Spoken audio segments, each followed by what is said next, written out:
সমস্যাটা একটু বলেন তো আপনি আমাকে, আপনার সমস্যাটা বলেন তো। আমি কদিন থেকে ঘষা মাজার একটু কাজ করছি। হ্যাঁ, কষা মাঝে কাজ করছেন ঘাড়ে।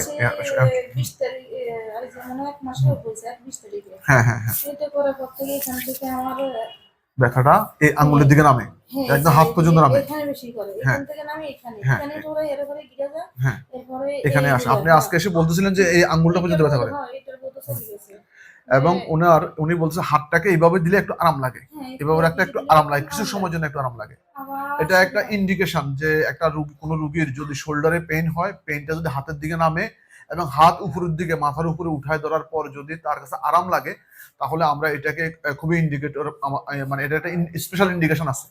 এটা বোঝা যায় যে কি, সাধারণত আমরা বলি কি যে এই দুটো আঙ্গুল যদি ইনভলভমেন্ট থাকে, এই গাড়ের ব্যথা শোল্ডারের ব্যথা এসে যদি এতটুকু আসে, তাহলে আমরা বলি এটা সার্ভাইকেল 6 নার্ভ কম্প্রেশন। তো এটা, এবং রুগীরা যদি হাত এভাবে উঠায় রাখে, যদি সে এটাতে আরাম পায়, তাহলে বুঝতে হবে যে ওনার সার্ভাইকেল 6 নার্ভ রুটের মধ্যে কম্প্রেশন আছে। মানে হচ্ছে যে কি এখানে gym gym gym gym gym gym করতে থাকে, বন্ধ হয়ে আসে।